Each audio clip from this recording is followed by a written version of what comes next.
J'aurais préféré que ça soit dans un autre pays parce que avec toutes les constructions qu'ils ont fait sur les terrains, tout ça, ça pollue la planète. Mais après, tant que c'est le foot, moi, ça me dérange pas.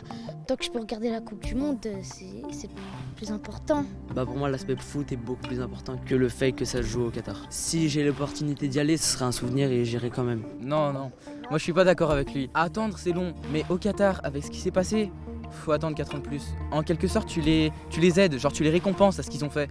Alors que si t'es pas d'accord, faut pas leur donner de l'argent. À la télé, tu leur donnes pas d'argent. Alors que si tu vas, tu participes en quelque sorte à la construction de ces stades, à ces gens exploités dans des mauvaises conditions. On regardera le football. S'il passe à la télé, le football, tout le monde le regardera. Mais si les équipes y sont pas, on pourra pas le regarder le football. Et à ce moment-là, le boycott a tout son sens.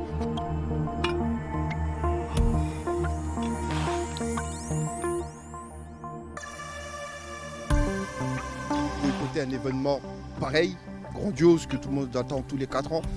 Non, je pense pour des footeux, non, c'est voilà. Si on souhaite la boycotter, ou si la France en tout cas souhaite la boycotter, ne présente pas son équipe en Coupe du Monde. Je pense que ça n'arrivera pas, pour des aspects sûrement financiers derrière, sûrement d'image aussi.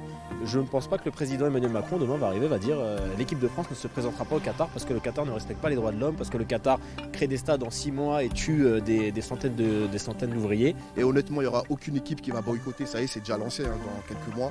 Il y a peut-être les choses à faire, peut-être les minutes de silence, après peut-être sanctionner le Qatar après, je ne sais pas comment. Personnellement, que ça joue au Qatar, en Chine, au Japon, en Iran, en Inde, je vais regarder un match de foot. Et après, si on veut boycotter, nous supporters, on va pas au stade au Qatar. Mais est-ce que ça va se voir? Est-ce que ça va avoir un impact? Je ne suis pas certain. Pour nous, amateurs du football, voilà, ce côté politique, on ne le voit pas spécialement. Malheureusement, c'est le football, c'est le sport qui prime, on va dire.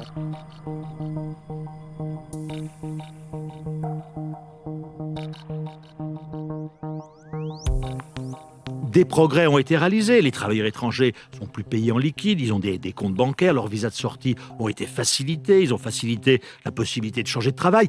Il y a eu des avancées. Simplement, avec ce genre de pays, on est toujours dans la transaction. Donc il faut exercer beaucoup de pression. C'est ce qu'a fait Emmanuel Macron. Ils ont des leviers sur nous, on a des leviers sur eux.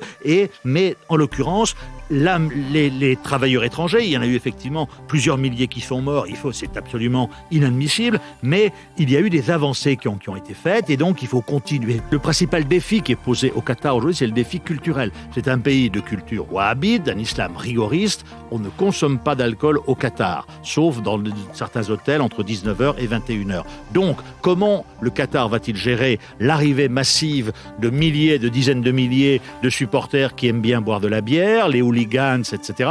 Ça va être compliqué. Comment va-t-il gérer aussi la sécurité? Ça risque d'être compliqué. La question qu'on peut se poser, c'est qu'est-ce que finalement, on ne va pas assister à une Coupe du Monde, en gros, sans spectateurs?